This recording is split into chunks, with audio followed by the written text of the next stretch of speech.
joining me, Clark Kellogg and Steve Kerr. State Farm brings you tonight's starting players. Here are the 5 for the Clippers. Blake Griffin and DeAndre Jordan, they're inside. Chauncey Billups out there with Chris Paul, and it's Butler in at the 3. And for the Lakers, Howe and Bynum filling up the middle. Nash out there with Kobe, and it's Hill in at the 3, the small forward.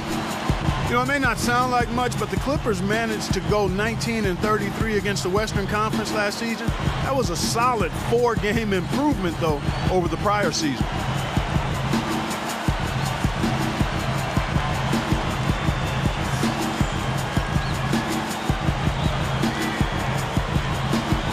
So the Clippers win the tip. Nash against Paul. Butler against Hill. Here's Butler. Makes the most of the high percentage shot. Clark, he just rattled off that nice record against the West. Their best mark, Steve, in the last 3 seasons. But still the 3rd worst overall record in the West. I mean, it is no easy task trying to move your way up this Western Conference. Came off the screen and did what I call a right now move, right to the rim. Defense had no time to recover. And now to Doris, who spoke with Vinny Delman. Doris? Kevin, he told me that they'll be looking to keep things moving quickly on the offensive end in order to negate some of their opponent's shot blocking skills. He feels that if they can keep them on the move and off balance, they'll be able to keep their leapers from turning away shots. Guys? All right, Doris, thanks. So, Clark, they're thinking mainly about how to tackle the defense they're facing. It won't be easy, Kevin. I mean, they're going to have to take a few body shots before it's all said and done. It's going to be a battle. Steve? Yeah, I like that, Clark. Body shots. I mean, go inside early. Try to pound them inside, and then you can play inside out at that point, but try to soften up that defense and make them move around a little bit. The kick out to Billups. Park down low that time, and he got the 3-second goal. A different look for the Clippers. Martin comes in for DeAndre Jordan. And Nick Young is subbed in for Caron Butler. On defense, the Clippers.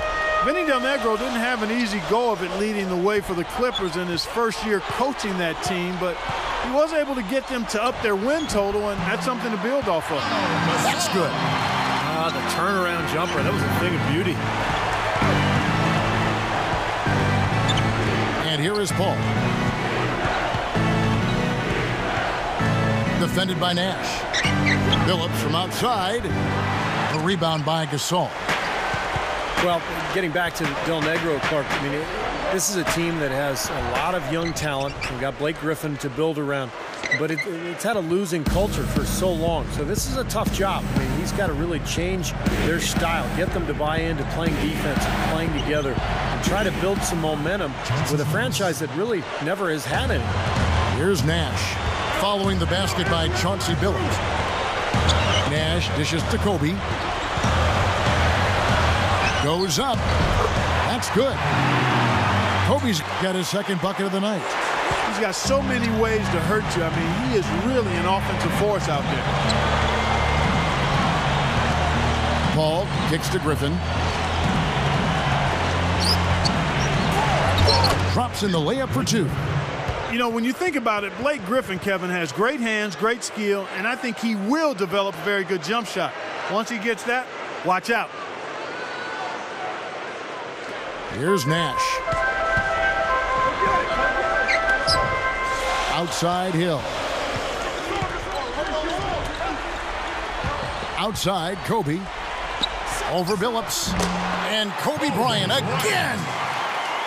Kobe's got 6. And for Blake Griffin, as you said, the potential is there offensively. Steve, he's already devastating.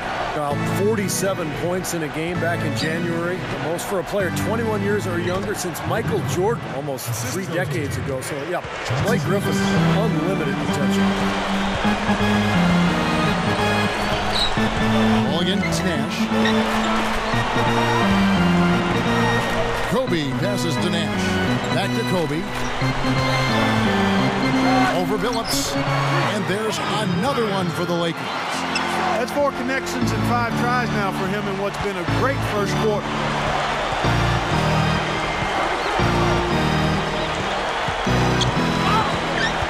Here's Paul. Pass to Young. Over Hill. And again, the Clippers good for 2. Here is Nash. 1 second left, and he beat the buzzer, but it's no good. At the end of 1, both teams putting up some points. Basketball is my favorite sport. I like the way they dribble up and down the court. And off we go, a close game. Now starting the second quarter.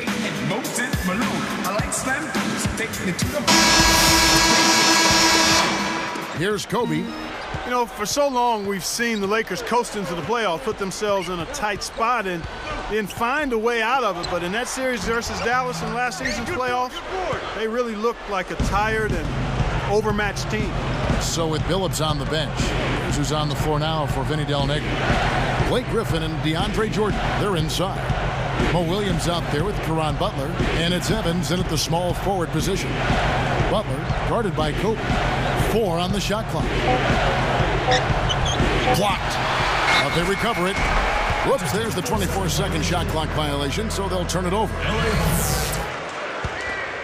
The Lakers trail. And Murphy backs in. Hey, get Kobe! Kobe against Butler. Butler against Kobe. Launches it. Barnes can't get it to go. And for the Lakers, Kobe said, Clark, after that series, we've been playing with fire the last 3 years. Now we finally got what we deserve. Steve, that is a very interesting quote. Take it apart for us and delve into it. Well, I think the Lakers had been to the finals for 3 straight years, and I think they were worn out emotionally. And for a couple of those playoff series over the years, they did play with fire and get away with it. Not last year. Dallas just destroyed them, and I think the Lakers just looked tired, both physically and mentally. And Doris Burke has something for us. Hey, Doris. Hey, Kevin. Well, one of the new wrinkles for head coach Mike Brown with the Lakers is the changing of the triangle offense. The Lakers have run it for years, and while they'll have bits and pieces of it incorporated under Brown's system, they'll run a different offense.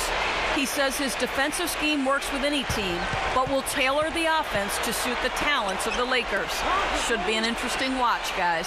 Always great to hear from you, Doris. It'll be strange not to see the Lakers running the triangle offense. Clock is at 3. Chance there to take the lead.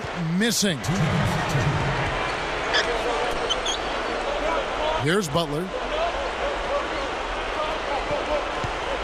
Outside Williams.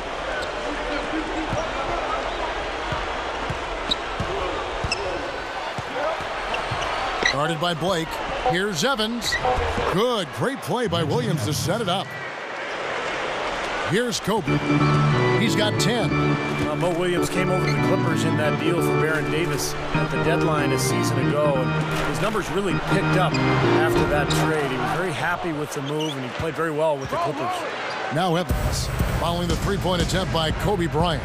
He feeds it to Griffin. Outside Williams, back to Griffin.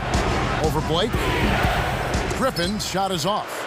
After that trade, it seemed to be just the change of scenery that Mo needed. Yeah, you know, folks can get stale. I mean, players sometimes stay in a place too long. Coaches can do the same. It can happen. So it seemed like the change of scenery was pretty good for Mo. And the Clippers needed a veteran like him. So that could add to the equation as well. A platoon swap here for the Lakers. And then for the Clippers. Kenyon Martin is checked in for Griffin. Billups comes in for Reggie Evans. And it's Paul in for Mo Williams. Outside Butler. The Lakers on offense. Only giving up 2 points this quarter. Here is McRoberts. And he'll backs him in. And the go-ahead bucket, no good. And you got to like the defense inside, really protecting the rim. Challenging shots and making his presence felt around the rim, that's exactly what he can give you. Now here's Paul. The kick outside to Butler. Goes right up and blocked. Here's Gasol. Hill, no good. That would have been a nice alley-oop there. Well, you got to love the effort, though. Almost showtime. There's the 3. That misses, would have counted had it gone in. And the first half comes to a close in a tie game.